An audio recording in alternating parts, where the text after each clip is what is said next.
இந்தியாவை பொறுத்தவரையில் ஜாதி, மதம், ஏழை, பணக்கார இந்தியாவில் 90% எந்த கோயிலுக்கு வேணால் போங்க, ஜாதி, மதம், குலம் எதுக்கும் அஞ்சுறவங்கலாம் கிடையாது.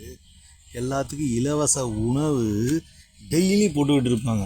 இந்த 4 பேருக்கு கொண்டு போயிட்டு அவங்க வேலை பார்க்குறவங்களையே கொண்டு போய் உணவை கொடுத்துக்கிட்டு அதை ஒரு பெருமைன்னு சொல்லிகிட்டு இருக்க மாட்டாங்க. அதே மாதிரி திருப்பதி கோயிலில் போனீங்க அப்படின்னா 800 கோடி தான் ஒரு வருஷத்துக்கு டேர்ன் ஓவர் ஆகுது. அப்படின்னாலும் 25 லட்சம் பேருக்கு டெய்லி உணவு சாப்பாடை போட்டுக்கிட்டே இருப்பாங்க. எல்லா கோயில் இருந்துன்னா இந்தியாவில் பிச்சைக்காரனே ஆக மாட்டாங்க.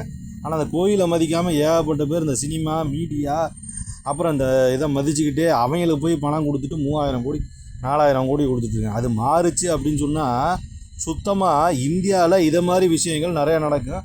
அதையே நீங்கள் போய் ஃபோட்டோவோ இல்லை டேரெக்டாக போய் பார்த்து போடலாம். அதை விட்டுட்டு இந்தியாவை குறை சொல்லி வேறு நாட்டை பெருமைப்படுத்தணும்னு அவசியம்.